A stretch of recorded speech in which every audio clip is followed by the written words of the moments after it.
Ashamarka fuune jirra jirtu kabajamtootaa fi jaalatamtoota hordoftoota chaanaalii keenna har'a koorsii interpreneurship jedhamuun paartii tokkoffaa isaatiin walitti deebinee jirra.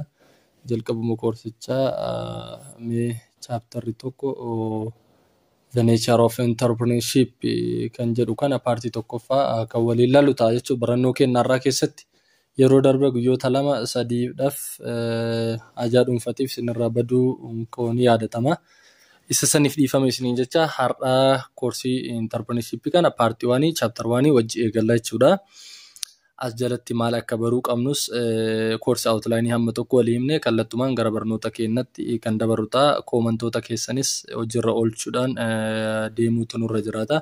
Koomantii keessan argee jira maaliifii moojularraa deemii jala sassararaa paartii barbaachisaa ta'e nu tuttuqaa deemii moojularraa nu wayyaa lammaffaa dubbisuu nu barbaachisoo moojularraa nu hojjette waan jettanii hedduun keessan moojula feetaniif anis koomantii keessan dahoo godhachuudhaan takkaa'u isa san decentralized gochuudhaan gama kana deebi'ee jira. Akkasumas immoo koorsii entrepreneurship anthropology fi akkasumas immoo civics chapter 4 waan jedhamuun argaa koomantii irratti baay'inaan. Kanaafuu koorsii kana sadanuu wal bira kan waliin oofnu ta'a jechuudha paralaalii. Kanaaf har'a koorsii keenya entrepreneurship kan jedhu kana chapter 1 maal jedha? The nature of entrepreneurship jedha. Mee uumama takkaa'u akkaataa entrepreneurship takkaa'u qabeenya horachuu yookaan qabeenya gonfachuu kan jedhu kuni akkaataa adeemsa qabeenya gonfachuu jedha chapter 1. Mee akkaataan takkaa'u uumamni adeemsa qabeenya gonfachuu kuni maal akka ta'e kan waliin ilaallu ta'a.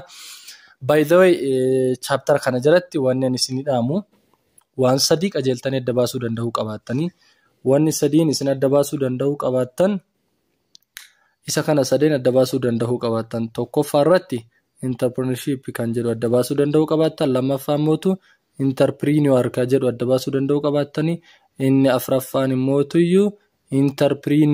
entrepreneurial kan jedhu kana sadan adda baasuu danda'uu qabatta. Entrepreneurshipin adeemsa qabeenya horachuuti inni processidha. Entrepreneuriin immoo personidha. Takkaa'u immoo professional business professionalidha. Takkaa'u immoo business owner personidha. Nama qabeenya san qabu takkaa'u hogganuudha yookaan sochoosudha. Entrepreneurial kan jennuun immoo takkaa'u entrepreneurial kan jennuun kuni adjectiveidha. Kan adjective maal ittiin ibsinu entrepreneurship kan ittiin ibsinu yookaan immoo entrepreneur kan ittiin ibsinu adjective nama qabeenya gonfatu kana personii takkaa'u immoo business professional kan ittiin ibsinu maal jedhama entrepreneurial jedhama jechuudha. Kanaafuu entrepreneurial or entrepreneurial is the adjective that we describe or define or explain about the person who holds a certain business or entrepreneur. But entrepreneur is a business professional or a person who holds a certain business or a certain economy. Entrepreneurship is the process by which or in which we can create a certain business organization and hold it. Kanaaf haala siin jira kana sadan adda baasuu danda'uu qabaata. Entrepreneurshipin adeemsa namni tokko qabeenya tokko karaa qabeenyi tokkoon ittiin argamu uumuu danda'uu fi akkasumas immoo qabeenya san gonfachuu danda'u yookaan ta'u taate entrepreneuriin immoo namicha qabeenya san hogganu takkaa'u qabeenya san sochoosudha. Entrepreneuriin immoo ibsa maqaa kan namicha qabeenya san sochoosu takkaa'u immoo hogganu san ibsuudha jechuudha. Ibsa maqaa entrepreneuriiti jechaadha. Kana sadan adda baafachuu danda'uu qabaattanii general objectivein gara gadii kana jira waan ta'eef kan waliin ilaallu ta'a jechuudha. Kanaafuu chapter objectivein takkaa'u course outline yookaan topic outline nuti amma as keessatti waliin ilaaluu deemnu tokkoffaa irratti the first course outline that we are going to discuss with each other or together is the first one. We have to define the term entrepreneurship and entrepreneur and also entrepreneurial. Terms and sadan kareefu jala isinii saradeessan sadan define gochuu danda'uu qabaanna partii koorsichaa kana keessatti. Inni lammaffaan immoo we have to identify or we enable to identify the types of entrepreneur gosa takka homutu type entrepreneur nama qabeenya hogganu kana takka qabeenya sochoosu kana akka course entrepreneurship takka adeemsa entrepreneurship keessatti namni qabeenya adeemsa san keessatti sochoosuun bakka meeqatti qoodama.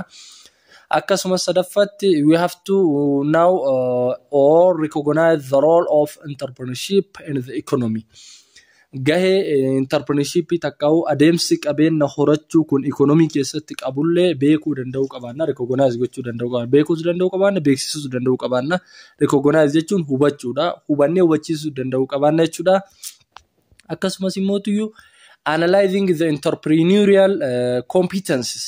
Entrepreneurial competence jechuun maal waliin jenne namticha san entrepreneur jechuun maal jenne adjective entrepreneur ibsu takkaa'u business professional san ibsu competency isa cimina takkaa'u competency maal irra dhaabbatee nama tokkoon entrepreneurial jennaan kan jedhullee analyze gochuu takkaa'u xiinxaluu danda'uu qabaanna. Inni itti aanu mootu we have to understand creativity and innovations. Akkasumas course entrepreneurship chapter kana keessatti waa'ee maaliin adda baafanna creativity dandeettii waa kalaquu fi akkasumas innovation argannoo takkaa'u qorannoo akkamitti akka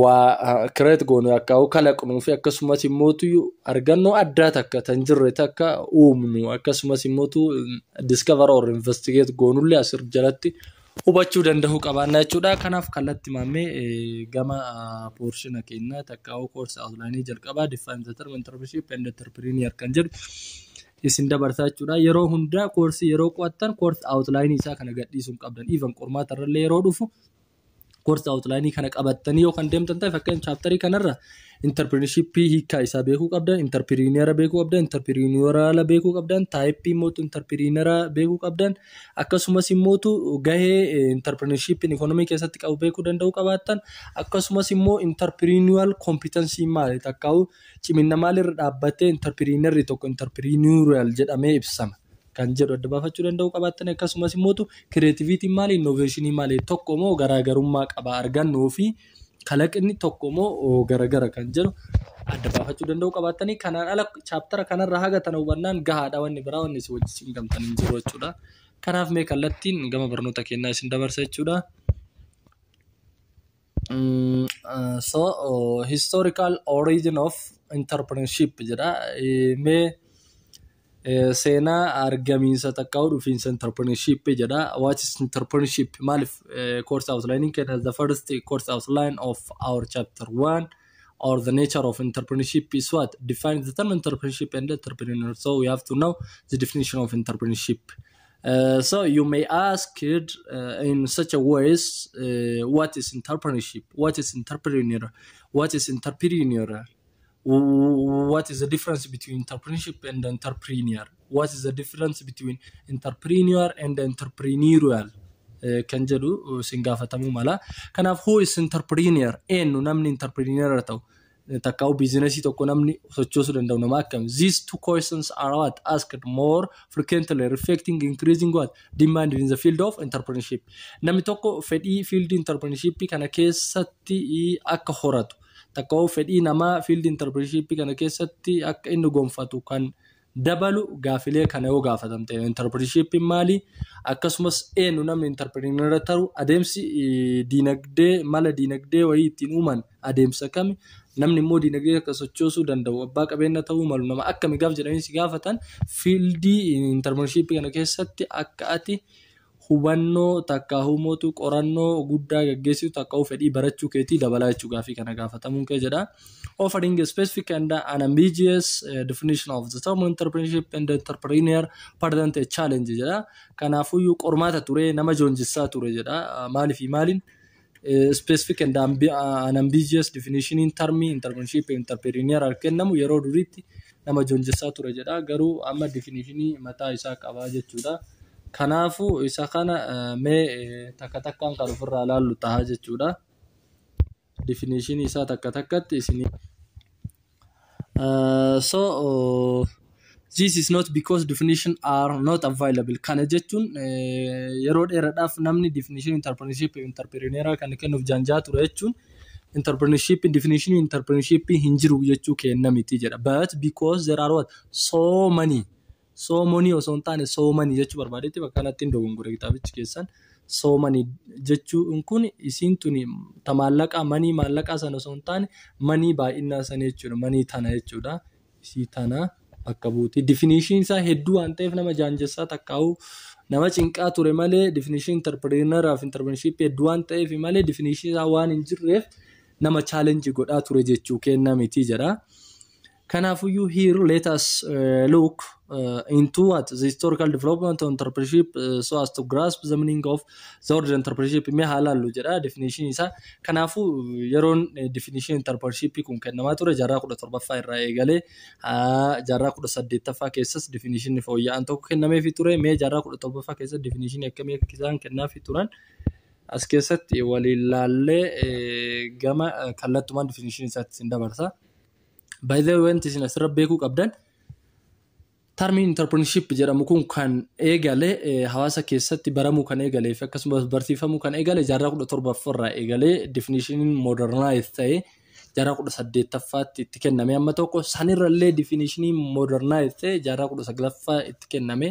San caalaas immoo daran akkasuma jaarraa 20ffaa keessa amma jaarran keessa jiru jaarraa 21ffaati. Jaarraa 21ffaan immoo yeroo entrepreneurship kun sadarkaa higher level education takka university level irratti koorsii mataa isa danda'e ta'e departmentii mataa isa danda'e ummata itti barsiifamudha jechuudha. Kanaafuu amma directly kanan itti sin dabarsu definition entrepreneurship kanatti sin dabarsa jechuudha. Kallattuma asitti kan waliin laalu ta'a jechuudha.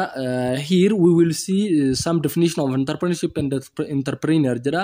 Armaan gaditti nuti kan waliin laalu definition entrepreneurship fi entrepreneur jedha. Intuitively it is what? Now that entrepreneurship is what? The process. As I told you earlier or in the opening part, akkuma partii baniinsaa takkaa'u introduction party keessatti isin hime entrepreneurship jechuun process. But the entrepreneur is what? The person or the business professional who undertaking what? Entrepreneurial activity or what? Job creating activity or business activity. Want to be entrepreneuring person ida takkaa'u mootu business professional entrepreneur activities an keessatti hirmaatudha. Such as what? Undertaking own a business mataa isaa horachuudhaan sochoosuudhaan qabachuudhaan namoonni kana godhan entrepreneur jedhama. Adeemsi namoonni immootu hojii ittiin uumanii hojii san immootu gabaarra oolchanii akka inni diinagdee fidu takkaa'u business fidu taasisan immootu entrepreneurship jedhama jechuudha. Finally we will see what the common attributes of what definition of entrepreneurship and what and entrepreneur. Kanaafuu common attribute qaba entrepreneurship fi entrepreneuring. Kanaafuu common attribute jara kana takkaa'u future jarri qaban kana kan ilaallu ta'a jechuudha.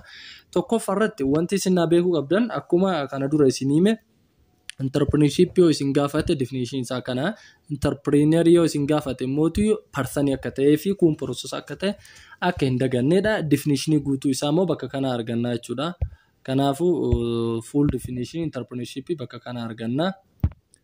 The first full definition of entrepreneurship. Entrepreneurship is what? The process of what? It is the process. But the process of what? Entrepreneurship is the process of identifying opportunities in what? In the marketplace. One. And also entrepreneurship is what? The process of identifying opportunities in arranging the resources recorded what? Pursues these opportunities. And also entrepreneurship is the process of what? Investing the resources to exploit the opportunities for what? Long-term gains. This is the full definition of entrepreneurship. So we can derive three definitions from this single definition of entrepreneurship. You can derive three definitions of entrepreneurship in a short. First, entrepreneurship is what? The process of identifying opportunities in the marketplace. One. Second, entrepreneurship is the process of what? The process of arranging the resources required to pursue these opportunities. Two. The third definition is entrepreneurship is what? Entrepreneurship is the process of investing the resources to exploit the opportunities for long-term gains. Kanaafuu yoo definition entrepreneurship barreessaa ka jedhamtan taate definitionii 3 barreessuu danda'uu qabaattan asirra. Tokkoffaarratti entrepreneurship is the process of identifying opportunities in the marketplace. 1. The second definition is entrepreneurship is the process of arranging the resources required to pursue these opportunities. Third, entrepreneurship is also the process of what? The process of investing the resources to exploit the opportunities for long-term gains. Entrepreneurship jechuun adeemsa carraa magaalaa keessa jiru takkaa'u carraa gabaa keessa jiru adda baasuti. Gabaa tana keessatti maaltu na baasa? Gabaa tana keessatti maaltu jira? Maaltu hin jiru? Maaltu mootuu kastamarii hedduu qaba? Maaltu kastamarii hedduu hin qabne? Maaltu mootuu bu'aa takkaa'u tirfii hedduu qaba? Maaltu tirfii hedduu hin qabne? Maaltu mootuu yeroo kanaaf barbaachisa gabaa tanarratti? Maaltu yeroo kanaaf hin barbaachisu? Gabaan tun mootuu product kamtu gabaa tana keessa jira yeroo kanatti kamtu hin jirre ka jedhu opportunity jiru guutuu adda baafachuu danda'uu qabaataa jechuudha. Lammaffaarratti tokkoffaan adeemsa kana. Lammaffaarratti entrepreneurshipin adeemsa akkamii? Adeemsa maalitti resourcii takkaa'uu mootuu qabeenya uumamaa jiru. Kan maaliif opportunity kana carraa kana hordofuuf takkaa'uu gonfachuuf nu barbaachisu arrange gochuuti takkaa'uu baasuti yookaan tartiibessuuti. Fakkeenyaaf ati amma carraa tokko argatte gabaarratti fakkeenyaaf xiqiliin takkaa'uu raafuu marataan kastamara hedduutu isa fedha. Magaalaa tanarra hin jiru. Fakkeenyaaf magaalaa Seeruu jedhamturra raafuun marataan hin jiru. Kastamariin isa fedhumootu hedduu dimaandii hedduutu jira. Supplying garuu hin jiru. Kanaaf ati amma opportunity kana argatte opportunity xiqilii kana adda baafattee jirta. Yookaan raafuun marataan kun akka barbaachisaa ta'ee fi akka irraa ati bu'aa guddaa buufachuu dandeettu adda baafattee jirta. Erga adda baafattee maaltu si barbaachisaa? Resourcii qabdu. Qabeenya qabdu kan carraa kana opportunity kana akka ati pursue gootu. Takka hordofte yookaan gonfattu si taasisu abboonfattu si taasisu barbaadachuu qabda. Takkii maallaqa liqeeffachuuf deemuu qabda. Takkii mootuyyuu maal gochuu qabda? Nama xiqilii san qaburraa maal fuutee irraa gurgurtee gatii aganasii gurgura jettee ati immoo gatii sanii olitti gurgurtee irraa fayyadamaa taate namichi sanis fayyaduu danda'uu qabaatta. Kanaafuyyuu arrange gochuu danda'uu qabaatta. Resourcii akkamitti xiqila san akkam fiduu danda'a? Resourcii kamiin fiduu danda'a? Yoo hin dhaaba jette lafti lafa qabaani lafa isa irra dhaabu. Maallaqa shanyii isaatiin bituu huni qaba. Kajedhu jettee resourcii san barbaaduu qabdaa jechuudha carraa san fayyadamuudha. Inni sadaffaan immoo entrepreneurshipin ammallee adeemsa akkamiitiin? Adeemsa investing the resources to exploit. Amma resourcii argattee jirta. Resourcii argatte san immoo maal gochuu qabda? Invest gochuu qabda. To exploit the opportunities for long term gains. Yeroo dheeraadhaaf carraa sanirraa fayyadamuudhaaf ati maal gochuu qabda? Resourcii argatte san maallaqa fakkeenyaaf lafaa fi maallaqa qopheessan invest gochuu qabda, baasuu qabda. Ka sanyii bituuf barbaachisu sanyii bittee, ka lafa bituuf si barbaachisu lafa bittee, ka xaa'oo bituuf si barbaachisu xaa'oo bittee, ka aramaadhaaf si gaafatu aramaadhaaf invest gochuu danda'uu qabaatta jechuudha. Adeemsi kun sadan maal jedhama? Entrepreneurship jedhama. Kanaafuu entrepreneurship is not a single process. It is a many process or at least a triple process of what? Creating the opportunities in a marketplace or identifying opportunities in marketplace. Second, the process of arranging the resources recorded to what? Pursue this opportunity. Opportunity argatte san gonfachuuf kee godhachuudhaaf resourcii barbaachisullee arrange godhachuudhaaf qindeeffachuu akka qopheeffachuu. Resourcii qopheeffatte san immootu fiddee maal gochuu? Invest gochuu si gaafata jechuudha. Adeemsi kun sadan entrepreneurship jedhama. Kanaafuu yoo qormaata keessatti entrepreneurship is the process of only identifying opportunities in the marketplace in your false malee turuun ta'uu jechuudha. Akkasitti dabaafachuu danda'uu qabaattanii wanti nuti barbaannu koorsiin kun isinii galuudha. Isinillee boru entrepreneur mataa keessanii ta'uu danda'uu qabaattanii jechuudha. Kanaafuu koorsii kana akka laafatti ilaalina credit houriin inni isin biratti qabullee xiqqaa ta'u koorsiin kun koorsii akkaan barbaachisaatti waan ta'eef likkitti hubachuu danda'uu qabaattanii. Inni lammaffaan immootu akkasumas asirraa wanti beekuu qabnu maal jedha bakka kanatti it involves jedha. It involves adeemsi kun takka entrepreneurshipin kun waan of keessaa qabu jira. It involves what?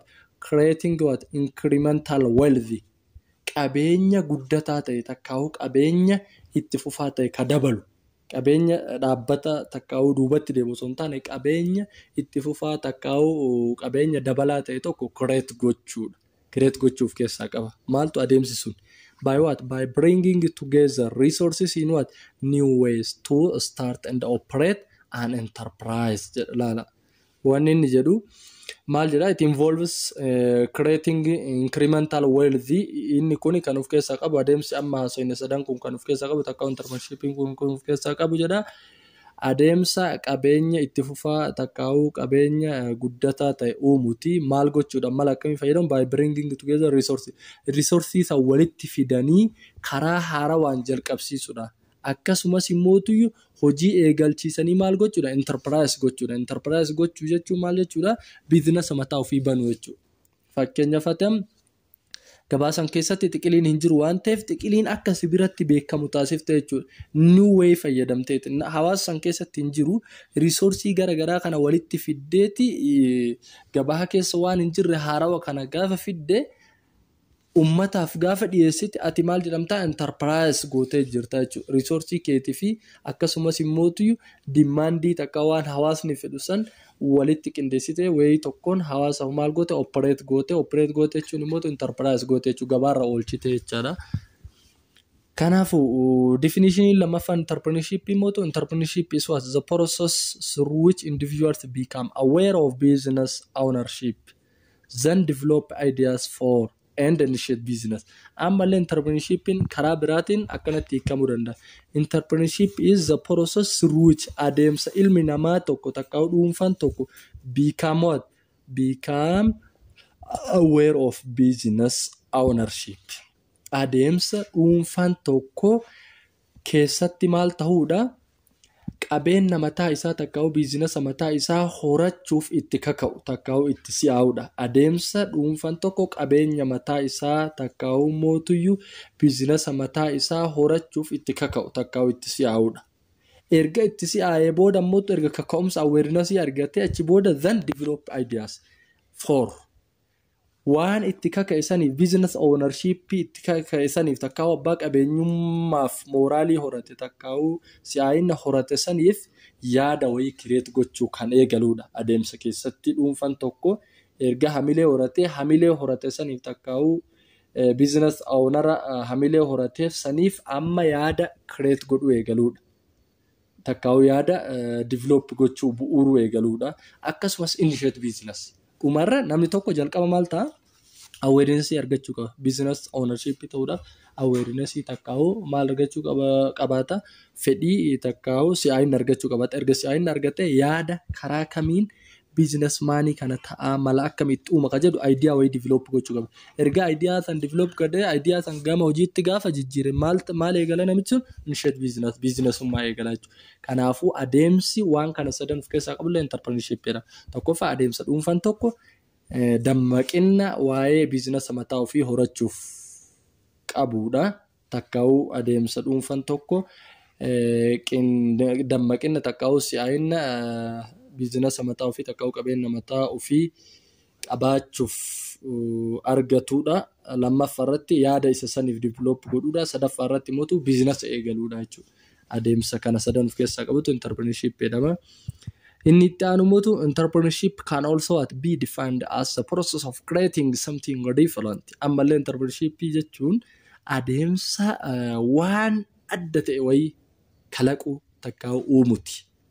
Karaa kanallee ni ibsa. Haala entrepreneurship adeemsa waan adda ta'e takkaa'u waan haarawaa ta'e kalaquuti. Akkasumas better which value by devoting the necessary time and effort by what? Assuming what? The accompanying financial, psychic and social risks and receiving the results, monetary reward and the personal satisfaction. Akkasumas adeemsa maaliitiidha? Adeemsa waan gaarii ta'e, betarii waan ta'e, takka waan gatiin isaa caalaa ta'e tokko uumuti. Maal gochuudhaan? By devoting the necessary time. Yeroo inni barbaachisu adda baasuudha. Takka yeroo inni barbaachisu irratti. Akkasumas effort by what? Itti laffa'uudhaan takka mootiyyuu itti xaaruudhaan by what? By assuming the accompanying financial inni fidu takka'u bu'aa irraa argattu assume gochuudhaan ilaaluudhaan psychic akkasumas psychology namaatti takka'u fedhii namaa illee ilaaluudhaan namni ni fedhamuun fedhu waan kana psycho isaa laalee psycho namaa maal fedha waan inni fedhu san illee assume gochuudhaan waan namaaf caalaa ta'e develop gochuudha. Akkasumas social risks hawaasa biratti riskii waan kana ayyoo dalage hawaasa irratti riskiin inni qabu maal? Ana irratti riskiin inni qabu maal? Waan jedhullee consider gochuudhaan malee waan tokko osoo hawaasa irratti riskii inni qabu laalle waan tokko fakkeenyaaf amma indaastirii tokko ni bana yoo kan jettu taate warshaa tokko yoo kan hin banata jettu taate yoo inni fakkeenyaaf qilleensa faalee hawaasa irratti riskii guddaa ka fidu taate banuun qabdu waan san si fayyaduu qofaaf.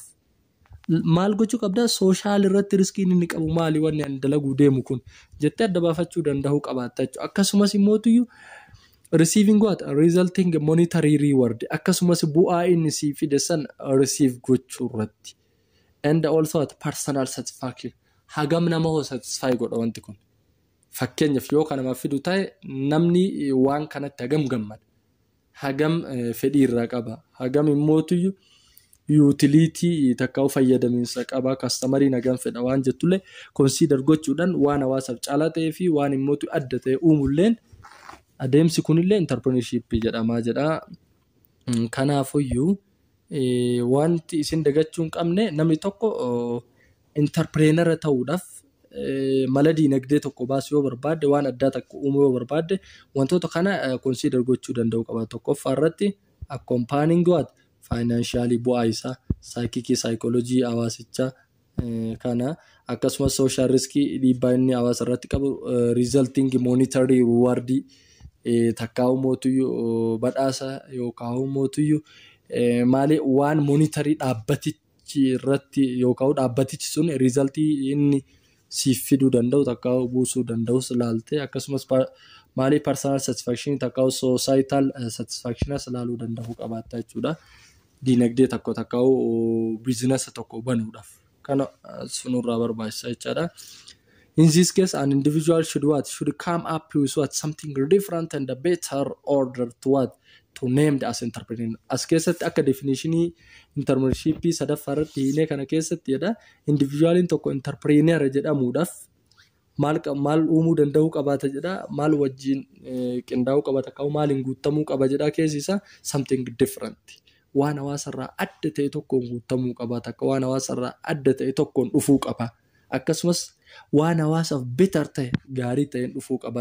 Maal ta'uudhaaf to named as entrepreneur jedhamuuf takka'u mootii business professional takka'u business owner jedhamuudhaaf namni tokko yaada addaatii fi akkasumas immoo waan hawaasaaf baay'ee barbaachisaa ta'e gaarii ta'e caalaa ta'e wayiitiin dhufuu qabaadha namni tokko akka definitionii kanaatti. Kanaafuu waan kana adda baafachuu danda'uu qabaattanii. Inni itti aanu mootu the four definition of entrepreneurship is what? Entrepreneurship is the art of identifying viable business opportunities. Entrepreneurship jechuun aartii ogummaadha. Aartii jechuun ogummaadha. Entrepreneurship jechuun process alleedha ogummaadha illee. Kanaafuyyuu entrepreneurship is what? The art of identifying ogummaa adda baasuti takkaahu mootuyyuu ilaaluti viable business opportunity carraa mul'ataa biizinasa takka'u carraa mul'ataa diinagdee tokko ogummaan adda baasu aartiin ittiin adda baasu entrepreneurship jedhama. Akkasumas aartii adda baasuu qofa osoo hin taane art of what? Art of mobilizing resources to convert those opportunities into what? Successful enterprise through what? Creativity, innovation, risk taking and progressive imagination. Akkasumas entrepreneurship kun aartii viable business opportunity carraa mul'ataa biizinasa takka'u diinagdee adda baasuu qofa osoo hin taane ogummaa maalitti illee erga adda baaftee booda carraa adda baafte san reesoorsii wayii maal gochuudha sochoosuudha. Reesoorsii mobilize godhuudha sochoosuudha. Reesoorsii maal gochuuf sochoota reesoorsii san maaliif sochootu to convert those opportunities carraa argite san viable business opportunity argite san maal gochuudhaaf gara kamitti jiru successful enterprise diinagdee milkaa'aa ta'e takkaahu mootiyyuu dalagaa milkaa'aa ta'e tokkotti gabaa milkaa'aa ta'e tokkotti carraa argite san jijjiiruudhaaf maallaqa jijjiiruudhaaf Resourtii maal gochuu qabda? Mobilise gochuu qabda, sochoosuu qabda, qabeenya duraan kuufattee qabdu san as baaftee waan saniin eegaluu qabda jechuu irratti invest gochuu qabda. Sirwaat akkamitti mootu mobilise goota resourtii san? Sirwaat creativity kalaqii fayyadamuudhaan as keessatti innovation argannoo fayyadamuudha. Risk taking ammallee mootu risk illee ofirratti fuudhu yoo kasaarellee homaa miti. Nin obsettee kasaarellee ofirratti fuudhu bu'aa qofa argadhettee deemuu hin qabdu. Kasaarallee ofirratti fuudhattee deemuu danda'u qabatte. Akkasumas progressive what imagination.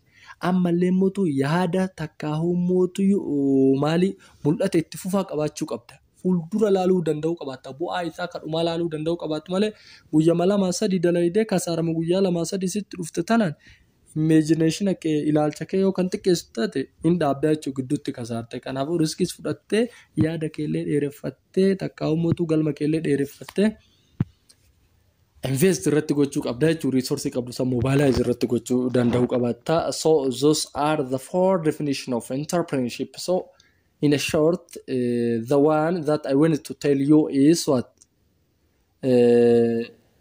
entrepreneurship can be defined as a process, one. And also entrepreneurship can define as what? As the art. It is also considered as the art in a one way, and also it is considered as a process in another way. Kanaafuu akka adeemsatti illee ni hiikama, akka ogummaatti illee ni hiikama jechuun entrepreneurship. Haala kanaan adda baafachuu danda'uu qabaattanii I think you understand it well. So in a general, entrepreneurship is what? A practice and a process that results in a creativity, innovation, enterprise, development and growth. Kanaafuu entrepreneurship akka definition afraffaa kana raawwannetti akka walii galaatti entrepreneurship jechuun maal? Practice yaalidha. Akkasumas what? Processidha. Processaa fi yaalii akkamiiti? That results in what? Kan maal keessa si geessudha? Creativity kalaqa keessa si geessudha. Akkasumas argannoo keessa si galchuudha. Akkasumas enterprise development takka hommootu guddina diinagdee keessa si galchuudha. Akkasumas immoo growth keessa kan si galchuudha jechuudha. Misooma diinagdee fi guddina diinagdee akkasumas kalaqaa fi argannoo keessa adeemsa fi yaaliin si galchuu danda'u entrepreneurship. So entrepreneurship can also define as what? As a practice also. Kanaafuu entrepreneurshipin akka practiceittis ni hiikama, akka artittis ni hiikama, akka maalittis processattis ni hiikama jechuudha. Kanaafuu karaa biraatti entrepreneurship jechuun yaalii fi adeemsa ilma namaa tokko gama argannootti galchu, gama kalaqaatti galchu, gama guddina diinagdee fi akkasumas misooma diinagdeetti galchuudha jechaadha.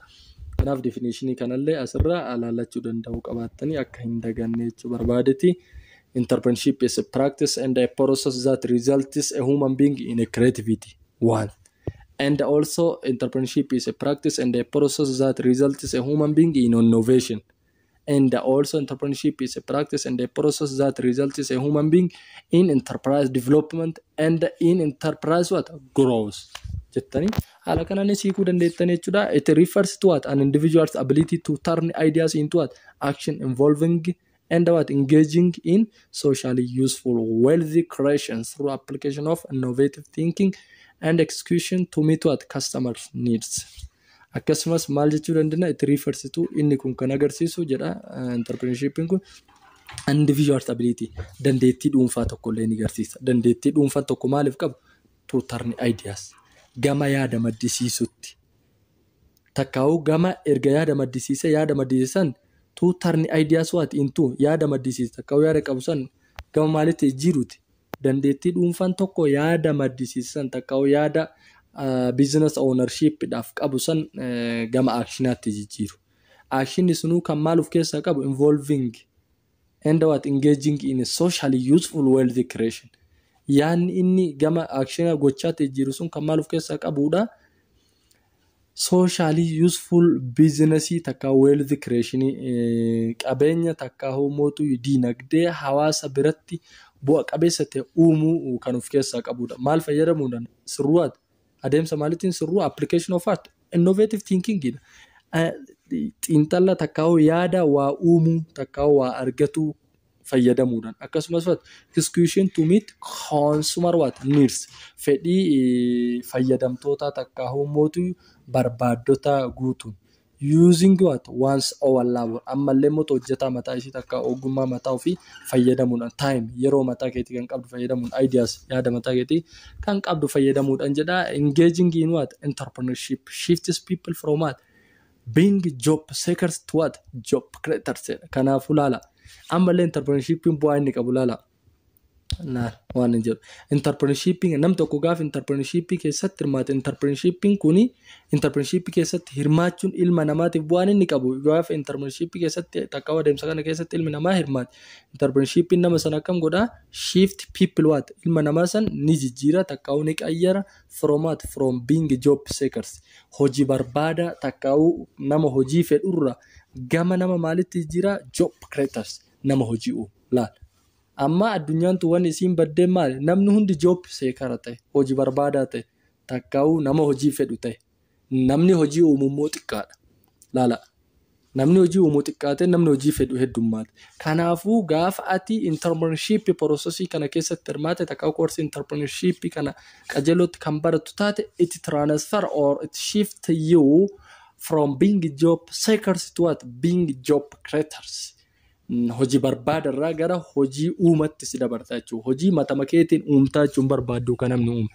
Kanaafuyyuu entrepreneurship keessatti hirmaachuuf entrepreneurship qajeelootti barachuun bu'aa hammanan jedhamnu qaba. Bu'aa inni qabu keessaa tokko jabaan job seekararraa gara job creataraatti nu jijjiiraa jechuudha. Which is critical in countries that have high level of employment jedha.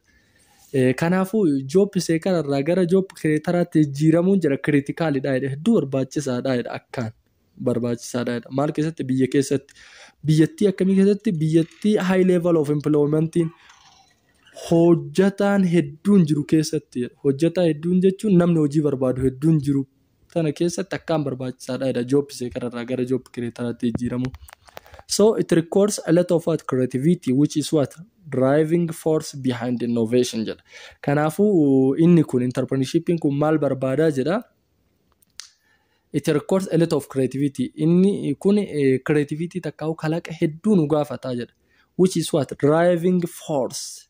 Kalaqni hedduun inni nu gaafatu kun immoo akka maalitti fayyada driving force itti humna sochoosaa takkaa'u humna guddaa maal duuba jiru innovation argannoo duuba jiru kanaafuyyuu creativity is a driving force behind the innovation booda argannoo duuba edha humni guddaan jiru humni guddaan nama tokko gara innovataraatti fidu dura maal ta'uudha creator ta'uudha kanaafuu ati innovator ta'uun dura maal ta'uutu sirraa eegama creator ta'uutu sirraa eegama gaafa creator taate innovator taata malee osoo creator hin ta'in innovator ta'uu hin dandeettu jechuudha. Kanaafuu haala kanaan laaluu danda'uu qabaanna jechuudha. Kun definitionii isaati. In general, the process of entrepreneurship includes 5 critical elements jedha. These are elementii gurguddoo 5 of keessaa qaba. Akka waliigalaatti adeemsi entrepreneurship kun. Elementiin inni tokkoffaan the ability to perceive an opportunity. Dandeettii carricha san argachuuti. Dura dandeettii carraa san dabaafachuu qabaachuu qaba. The first or the initial step in the process of entrepreneurship is the ability to perceive or identify an opportunity. Dandeettii carraa argatuuti takkaa'u carraa san adda baasuu danda'uuti. Gaaf carraa wahii adda baasuu dandeetti takkaa'u carraa wahii argachuu dandeette steppiin lammaffaan itti aanu mootu the ability to this is the first step. The first step is this one. The second step is the ability to commercialize the perceived opportunity or innovation. Erga carraa san argattee mootu lammaffarratti erga dandeettii carraa san argachuu qabattee dandeettii san fayyadamuun carraa san argatte takkaa'u carraa san gonfatte carraa gonfatte san mootu le commercialize gochuu si gaafata. Commercialize gochuudhaaf mootu dandeettii si gaafata carraa argatsan gabarra oolchuu danda'uu qabatta. Gabarra oolchuudhaafis dandeettii si gaafataa kanaafuu steppiin lammaffaan dandeettii carraa argatte san gabarra oolchuuti jedha. Steppiin lammaffaan dandeettii carraa argatte gabarra oolchuu qabaatuti jedha takkaa'u argannoo qabaatuti jedha. Kun step lammaffadha. Stepin sadaffaan immoo the ability to pursue it on a sustainable basis jedha. Carraa argattee gabaarra oolfattee erga gabaarra oolchite immoo carraa gabaarra oolchite san illee sustainable basis bu'uuraalee isaa takka sirna bu'uuraa isaa irratti to'atu si gaafata. To'annaa saniifis dandeettii si gaafata. Kanaafuu stepin sadaffaan dandeettii carraa argattee gabaarra oolchite san sustainable basis isaa takka bu'uuraalee isaa irratti hordofuu danda'u ta'e. Takka dandeettii carraa argattee gabaarra oolchite san bu'uuraalee isaa irratti hordofuuti jedha. Dandeettii isa san bu'uuraalee isaa irratti hordofuu qabaachuu qabda. Isa san hordofuu danda'u kana jechuun qaamaan hordofuu danda'uu qabaattaa jechuudha. Sustainable basis jechuun karaa bu'uura irratti hordofuu jechuun qaamaan hordofuu danda'uu qabaatta. Inni afraffaan immoo qaama qofaan hordofuu miti ammallee dandeettii ho'ii si gaafata. The ability to pursue it through systematic means. Ammallee karaa siistamaawaa ta'e takka karaa malaawaa ta'e hiilawaa ta'eenillee isa san karaa bu'uuraa qofaan takka karaa qaamaa qofaan osoo hin taane karaa siistamaa ta'eenillee to'achuu danda'u qaba. Maaliif yeroo hunda qaaman biratti argamtee to'achuu dhabuu danda'uu malta. Kanaafuyyuu carraa kana tokkichaaniin to'adhoo jette fakkeenya du'a jira namni achiin oolu gaafa tokko rakkattee gurdeemte mala ittiin to'attu waan san siistama ittiin to'attu baasuu danda'u qabatta. Bilbilaan ta'uu danda'a, onlaayinaan ta'uu danda'a, waan ta'ee siistama wayii uumte takkaa'uu nama wayii itti bittuu ta'uu danda'a. Systematic means wayii karaa siistamaawaa ta'e wayiitti illee hordofuu danda'u qabatta. Laala gahaa miti jechuudha. Qaama qofaan to'achuun gahaa miti jechuudha. Sustainable basisiin qaamaan to'achuudha. Bu'uura isaa irratti jechuun qaamaan to'achuudha.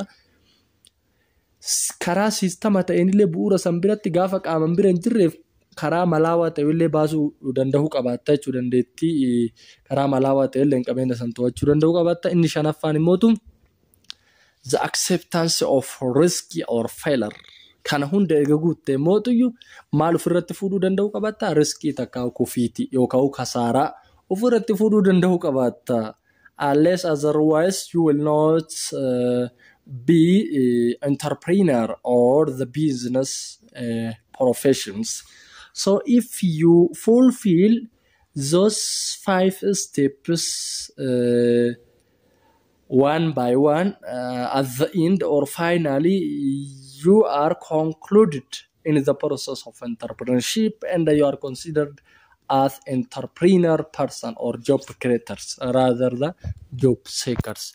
So in the next part or in the part 2 we will meet each other on the topic of based on the above concepts of entrepreneurship. And entrepreneur can define as a follows kan jedhu kanan kan walitti deebinu taha. Kanaafu hamma isaa walitti deebinutti nagaan nuuf tura.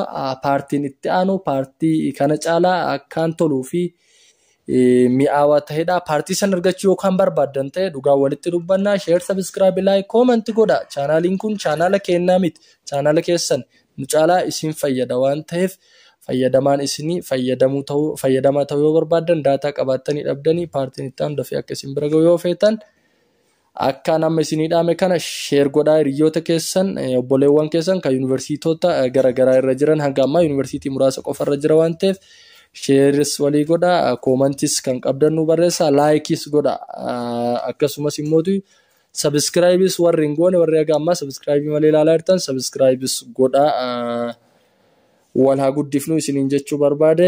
Kanaaf dhumarra wanti isiniin jechuu barbaade koorsii biras akkanumatti paralaalii wal duukaa oofna waan ta'eef anthropology fi akkasumas civics chapter 4 kan isin ergutaa amma saniif immoo nagaan nu dura.